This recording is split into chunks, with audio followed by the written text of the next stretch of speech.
요즘 한동훈 비상대책위원장의 그 틱톡 화법이라는 것이 아주 유행입니다. 아주 화제입니다. 이 틱톡 화법이 뭐냐? 내가 맞으면은 말이 탁 나한테 공격이 들어오면 바로 그냥 쏘아버린다는 겁니다. 바로 쏘아가지고 쏘아서 상대를 아주 소멸시켜버리는 것. 바로 이게 여당의 최전선 무기로 지금 등장했다는 겁니다. 예. 야당이 아무리 민주당이 공격 하나마나 다 받아칩니다. 예. 그러니까 틱톡 화법이 지금 굉장히 화제를 끌고 있습니다. 사안이 터지면 마치 쇼폼 동영상처럼 바로 대응하고 핵심을 잡아서 공격에 들어갑니다.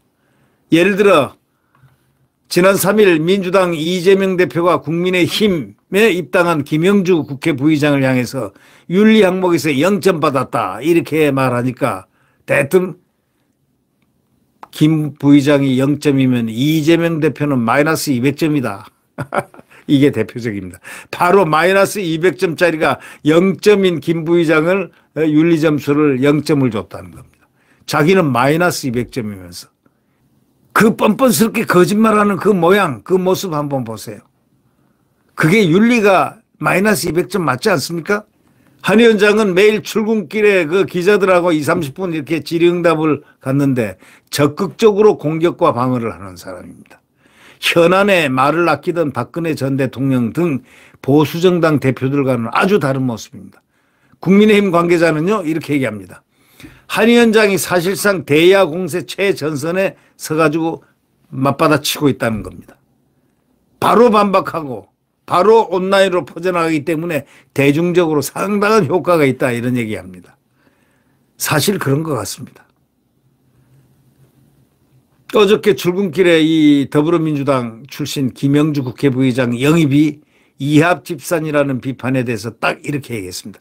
우리의 외연이 넓어지고 더 유연하고 많은 국민을 대변할 수 있는 정당이 될 수 있다.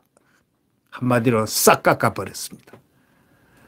당 회의에서는 간첩법 대상을 북한 외 다른 나라로 넓혀야 한다면서 김 부의장을 비롯한 분들도 관련법 개정안을 냈다. 이렇게 말하면서 김 부의장을 추켜 세웠습니다.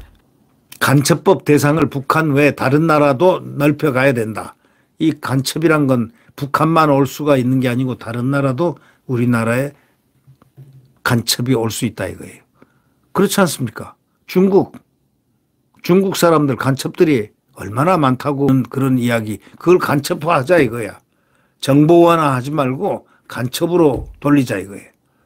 아니 그런 훌륭한 법을 개정안을 냈으니 그런 말을 추켜 세울 만은 하죠. 그게. 특히 이재명 대표에 대한 공격에 집중하고 있습니다. 요즘 이 한동훈 비대위원장의 그 공격판은 아주 셉니다. 이재명 대표에게 이렇게 얘기했습니다. MBC조차 1대1 토론 요청이 왔다. 너네 MBC, 너희 MBC조차 1대1 토론 요청이 왔다 이거야. 나한테.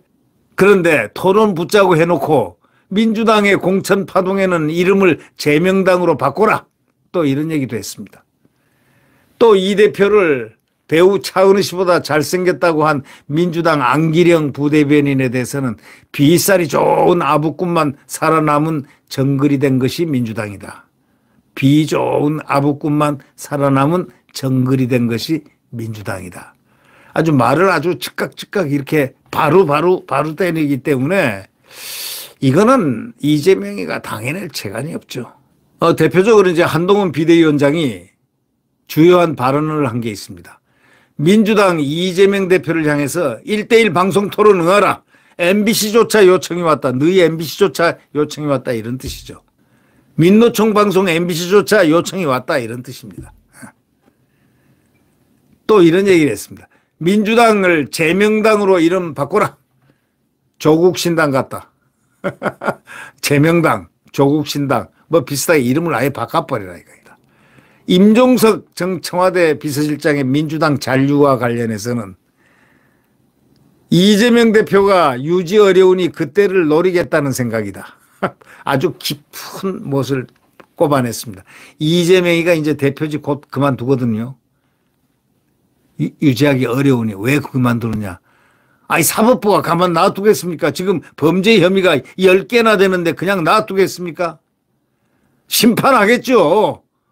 왔다 갔다 하고 구속 또 검찰에서 그냥 놔두겠습니까? 체포동의안 또 보내겠죠. 체포동의안 보내면 과반수 될 것 같습니까? 이재명이가 진보당이고 뭐고 다 끌어모아가지고 과반수 될 것 같습니까? 아마 될 걸로 알고 자기는 지금 이렇게 친명계를 완전히 자기 거수기로 지금 만들고 있습니다. 그러니까 만약에 이제 임종석 같은 사람은 그 사람은 임수경을 갖다가 북한에 보낸 정말 고약한 주사파입니다. 주사파 수계입니다. 임종석이가. 이 사람의 계산을 쫙 한 거예요. 문재인하고도 쏙닥쏙닥 했겠죠. 왜냐하면 비서실장 했으니까 그 말 상식적으로 한마디 안 했을까요? 예. 또 문재인은 또 A, B, C, D, X, Y, Z 같은 소리를 좀 했겠죠. 네. 그런데 딱 생각해 보니까 야, 임종석이가 비서실장 했으니까 친문계 대표자이니까 주사파 출신 운동권이니까 이재명이가 곧 날아갈 거란 말이야. 대표직 유지가 어렵지 않냐. 그럴 때 좋다. 내가 한번 달려가서 이때다 하고 한번 몰이를 해야 되겠다. 라는 그런 생각으로 잔류를 하지 않았을까. 이렇게 얘기를 했습니다. 이재명 대표가 대표직이 유지가 어려우니 그때를 노리겠다는 생각이다. 딱 아주 결론을 딱 내려가지고 상표를 붙였습니다. 개혁신당 보조금 논란 관련해서 그 보조금 6억 5천만 원 있지 않습니까? 이준석이 보조금 사기가 정치개혁이냐? 앞에 개혁신당이라고 이름 붙였잖아요. 토해내라. 좋은 말 할 때 토해내라 이렇게 했습니다. 보조금 사기가 정치개혁이냐 이게. 빨리 토해내 이런 얘기입니다. 자, 민주당 우상호 의원이 JTBC 인터뷰 방송 중에 자신에게 욕을 하자. 우 의원은 과거 5.18 기념식 전날 룸사롱에서 여성 동료에게 입에 못 올릴 비속어로 욕설한 분이다. 이게 여성 동료가 누구냐? 임수경입니다.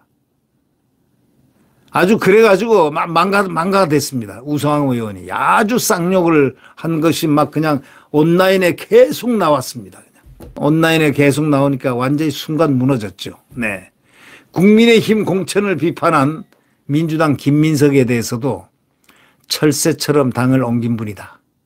추징금 7억 원을 완납하지도 않고 후보 적격 판정을 받았다. 왜냐하면 추징금 7억 원 법원에서 사법부에서 부과한 거를 그거를 다 내고 여기에 이것이 적격 판정을 받아야 되는 기준이 되는데 이게 이런 걸 남겨두고 후보 적격 판정을 받냐 이런 얘기죠. 개혁신당 이준석이가 자신을 비판하자 6억 원 국고금 사기가 정치개혁이냐 한마디로 그냥 싹 제압해 버렸습니다. 이거는 이제 한 위원장이 서초동 스타일이 여의도로 이어진 곳이라는 시각이 많습니다. 특히 조국 수사 이후에 좌천된 시기에 이른바 채널A 사건, 검찰의 노무현 재단 계좌 추적 등의 의혹에 대한 언론 대응과 소송전을 홀로 해온 겁니다. 정말 외롭게 싸웠죠. 그 외롭게 싸울 때 제가 힘내라고 그랬습니다. 당신 제가 방송을 하나 했는데 그때 채널A 사건 있을 때 당신 딱 보아하니 2년 지나면 법무장관 아니면 검찰총장 할 사람이다. 참아라 2년간. 절대 검찰을 나가지 마라. 절대로 나가지 말고 딱 붙어 있어야 된다 이거예요. 이렇게 격려를 많이 한 바가 있었습니다. 근데 그게 필연이겠죠. 나중에 보니 법무장관으로 가더군요. 오늘 이렇게 국가에 기여를 하고 있지 않습니까? 버팀목이 되고 있지 않습니까? 한 법조인은요, 한 위원장이 이 시기에 현 야권의 근거 없는 여론전에 절대 밀리면 안 된다. 이런 생각을 갖고 있기 때문에 바로 오는 즉시 바로 때리는 유능한 소위 되받아치기를 지금 하고 있는 겁니다. 국민의힘 관계자는 한 위원장이 이준석 대표와 언론에 적극 대응한 점은 비슷하지만 결정적인 차이가 있다. 뭐냐? 당 주류의 지지 여부다, 이런 얘기입니다. 이재명은 당 주류와 갈등을 빚으면서 내부 총질러라고 비판받았지만 한 위원장은 주류가 지지를 하고 더 굳건하다는 바로 여기에 있는 것입니다. 차이점이라는 겁니다. 그 국민의힘 관계자가 그렇게 표현을 했습니다. 최병천 신성장연구소장, 경제연구소장은 바뀐 미디어 환경을 잘 이용하고 있다. 뭐 이렇게 얘기를 했고, 박성민 정치 컨설팅 민 대표는 에토스와 로고스는 좋은데 파토스가 좀 떨어진다, 이렇게 얘기했습니다. 뭐 다 성품과 논리는 참 좋은데 감성이 좀 떨어진다, 이런 얘기죠. 에토스, 로고스. 예. 핍박받던 약자일 때 그의 화법이 먹혔지만 강자인 여당 대표일 때는 같은 모습을 유지하는 것은 중도층 확장에 크게 많이 도움은 안 된다, 이렇게 얘기하면서 충고도 했지만 그러나 그렇지는 않습니다. 지금 대응하는 논리는 한동훈 논리가 가장 정상이고 이기는 대응입니다. 누구나가 그렇게 입을 모으고 있습니다. 여러분, 이번에 반드시 승리해야 됩니다. 반드시 승리해야 됩니다. 200석을 승리하지 못하면 헌법 개정을 못합니다. 지금 이 200석은 왜 중요하냐? 이들이 만든 법안들, 아주 중대한 법안들을 다 무효화시킬 수 있는 200석 3분의 2까지 전부 새롭게 이들이 준동하지 못하게 대한민국을 위해서, 대한민국의 존속을 위해서 200석을 국민의 힘에 실어주시길 간절히 부탁드립니다. 네, 구독 버튼과 엄지를 눌러주시면 감사하겠습니다. 안녕히 계십시오.